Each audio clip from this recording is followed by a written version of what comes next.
everyone. My name is Navru. Today, we are resuming our podcast series on the topics of children's rights. Today, specifically, we are gathering with a group of young people, specifically graduates, and our esteemed guest, Kai. We are going to talk about the outcomes also of the conference that we had in Istanbul, but also we have some thematic areas that Kai will mention today. Please, Kai. All right. Thank you, everybody. Thank you to our participants for joining. So over the course of the workshop, we've talked about a wide range of children's rights. And for this discussion, I would like to talk about the right to a healthy environment, which in recent years has become an ever more pressing issue for children, both around the world and in Central Asia. So children are often among those most affected by environmental harm, despite the fact that they don't bear responsibility for it and that they have the least influence over the decisions that shape their future. The right to a clean, healthy, and sustainable environment is increasingly recognized as a human right, and children's rights bodies have made it clear that environmental protection is essential to realizing children's rights. We can see in the world today, as the impacts of anthropogenic climate change become more evident, we are already seeing the harms to a wide range of rights, including the right to health, education, development, right to an adequate standard of living, the right to participation, and more. Climate justice reminds us that often those who are most or least responsible for environmental impacts are the first to bear the brunt of it and the first whose rights are impacted. But as we learned about in our workshop this weekend, we should think of children not only in their vulnerabilities, but also as rights holders whose interests should be considered in environmental decision making. So before we begin, I would like each of you to briefly introduce yourselves. So where are you from? Which program are you a graduate or a student of? And in a sentence or two, what does the right to a healthy environment mean for children in your country? Hello everyone, my name is Anusha. I'm from Tajikistan and I'm alumni of AUC Academy from the Master of Arts program in Economic Governance and Development. The right to healthy environment for children in Tajikistan, I think, where their health and well-being is not discriminated. Hello, my name is Christina. I'm alumni of MAHRS program 2026, and in Kazakhstan, although we can understand the right to healthy environment as a wide term, the most pressing issues, I think, that's air pollution and water pollution in rural areas. My name is Mariam Nisar from Afghanistan. I'm alumni of 2026 MAHRS program. The right of health environment in Afghanistan for children, and to my point of view, is access to clean water, because children doesn't access to clean water and they are in development age, and it affects them and get sick easily. Hello, my name is Bakit. I'm from Kyrgyzstan. I'm a graduate of MAHRS program 2026, and the right to healthy, clean environment for children in Kyrgyzstan for me means that children are be able to grow, to develop in a healthy and safe environment. Lots of good answers, lots of overlap. I wanted to follow up. We've already hit on some of the key points, but for each of you, what would you say is the most pressing environmental challenge affecting children in your country today? So when we talk about environmental challenges in Tajikistan, and the most urgent issue is the growing impact of the climate change and the environmental disasters that are happening in Tajikistan, and such as mud flows or earthquakes and etc. And according to some of UNICEF reports, and the most affecting population are the children who get affected by this climate change and environmental challenges. If we talk about Kazakhstan, there are a variety of pressing issues, to be honest, because we have all climate zones. Well, I would highlight maybe two. That's air quality in big cities, and we have factories in some. So it's really harmful for children, because when they are growing, their respiratory system is strongly affected by the air pollution, and that's a pressing issue in the cities. At the same time, Hot weather conditions and in general increase in temperature is another point because it affects right of children to education, to healthy environment, to development, because sometimes children cannot go to schools because of really hot weather. So, and it similar works in winter. That are ongoing signs that we experience in Kazakhstan. The most urgent environment challenges for context in Afghanistan is flood and drought, which unfortunately happened many seasons and rural areas, and also scarcity of the water, which the biggest cities as Kabul also face through. It affects most the children, and they can't provide water for sanitation. The most urgent environmental challenge for children in Kyrgyzstan, I have to say, it's air pollution, especially during the winter season. Big cities like Bishkek and Osh get really affected the most. There has been some research done in this sphere and by NGOs, and they found that in 2025 there were 120 days when the concentration of PM 2.5 the pollutant was higher than the permissible level. Imagine we have only 3 months of winter, and we have 120 days when this level of pollutant was higher than the permissible level. So this air pollution situation during the winter remains the biggest challenge for children, because children are the most affected ones because of their lungs are just developing and they're getting most harm. Just to add on top of what my colleague from Tajikistan said about climate change, one of the impacts of climate change and global warming is glaciers melting. So basically, as we all know, more than 90% of the Tajikistan's territory, most of the Central Asian states, but also Kyrgyzstan, we are mountainous countries, and we have a lot of actually glaciers, and the impact of global warming kind of directly affects children because first of all, if the glaciers are melting, then there will be no water for children to have clean water, but also as my colleague said about the mud flows, because the glaciers are melting, there are big amount of water are coming through the rural areas, through the villages, which just washes out the houses and villages, and this directly impacts right to life, and this is one of the pressing issues in Tajikistan. All right, thank you. So as Christina mentioned, Central Asia, just like Kazakhstan, is a very ecologically varied region. We have lots of different biomes and different environmental issues. But I think if we look a little bit deeper, we'll find that the impacts on children's rights tend to be remarkably similar, even if they're caused by different things, especially if we look at second-order effects such as labor migration as a coping mechanism, lost schooling, stress, health effects. So I think even though we see these differences in what are the climate emergencies that children are facing, we can see a lot of parallels in the consequences. And so on that note, I would like to ask you if you could provide one or two maybe specific examples of how environmental problems have affected children's rights, right to health, right to education, or their well-being.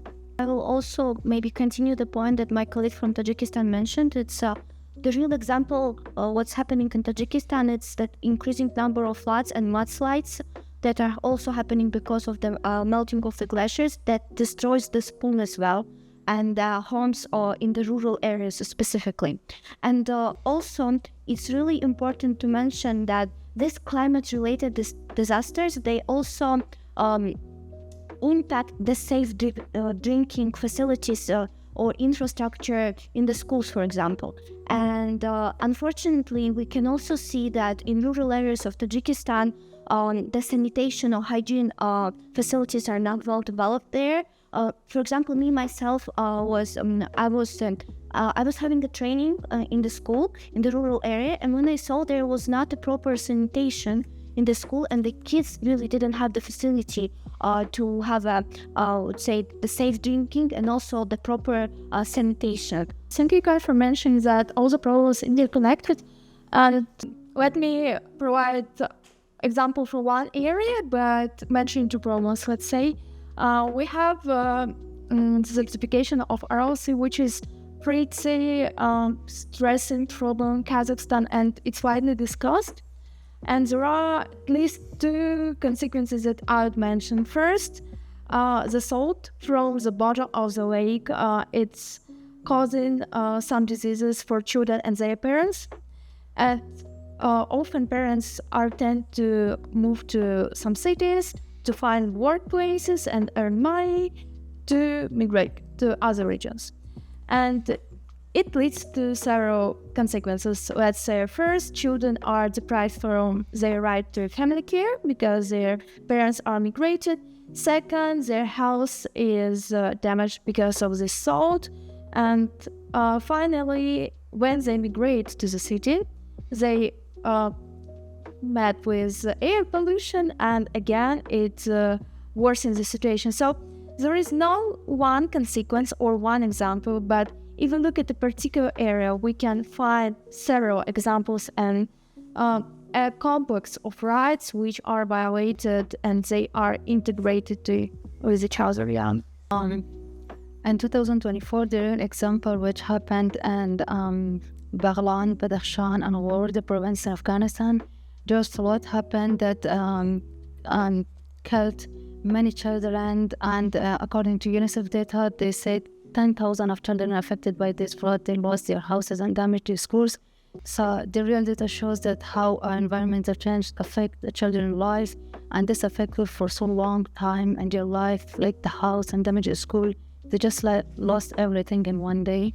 As for the real life examples of environmental challenges affecting children's right to a healthy environment, is I can name the increase in the number of acute respiratory viral infections, and every winter when the air especially in Bishkek and Osh gets really dirty, and the concentration of PM 2.5 particles get like real high, the hospitals get overcrowded because the number of children who get these acute respiratory viral infections increases.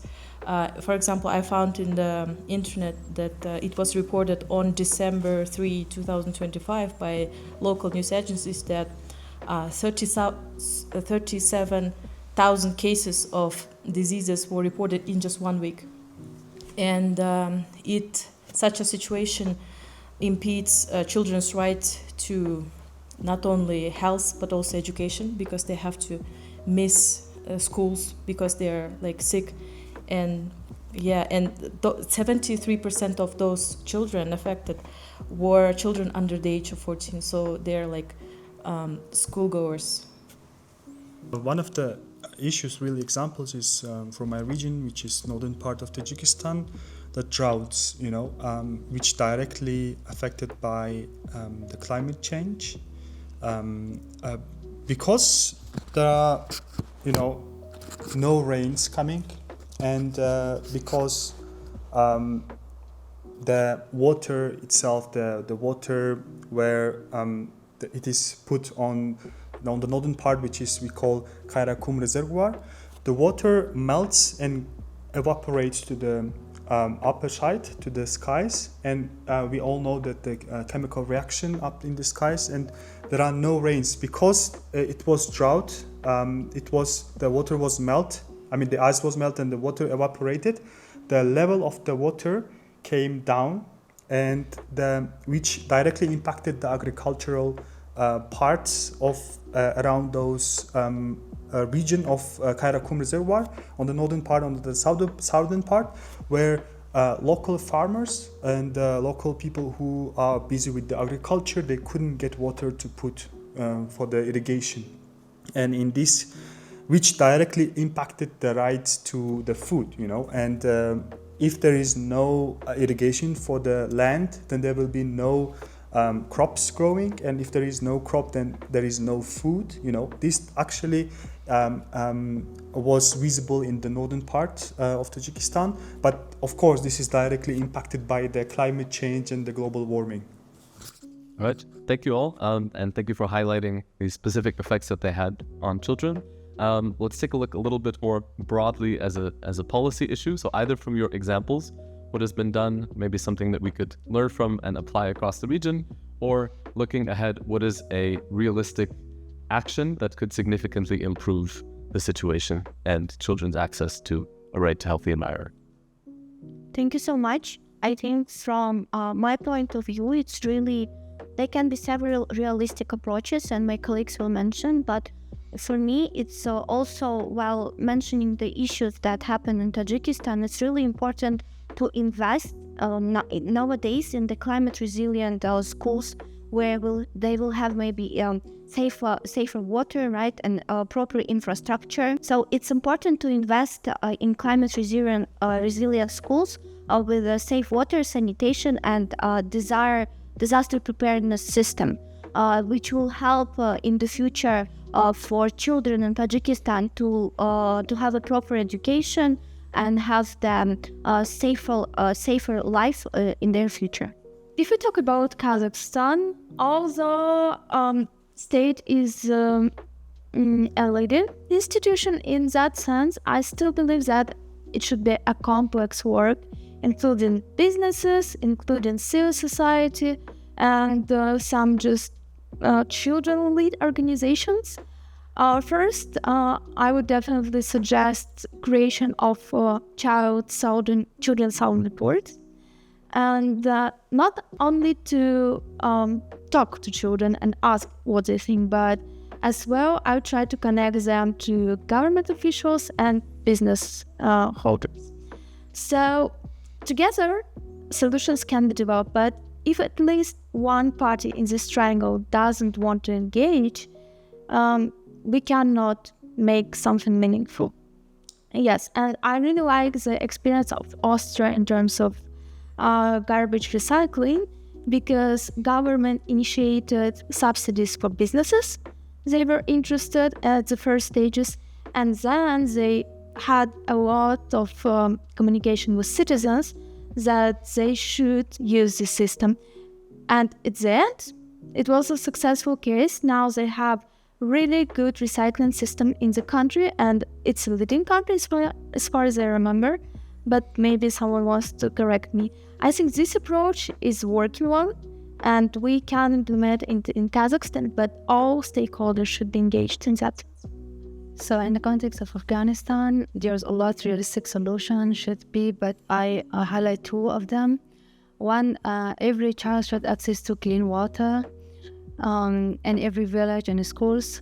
And also, children and their families should teach about their disaster preparedness. If flood happened, at least they can save their life and assist it during the flood, and parents can save their children's life if they know something about preparedness. Since I mentioned smoke and air pollution as the main challenge and problem affecting children's right to health environment, what is being done is transition from coal heating to more greener and environmentally friendly heating sources, such as, for example, gas. I can tell that gasification is ongoing. For example, Bishkek, most of the parts of the Bishkek are now have access to gas for heating, but some NGOs question that. They said that gas is still emits some pollutants. So, another reason why pollution happens in the winter is cars, old cars, because according to some information, there are the number of cars in the country equals to number of population, and the population of Kyrgyzstan is 7 million people.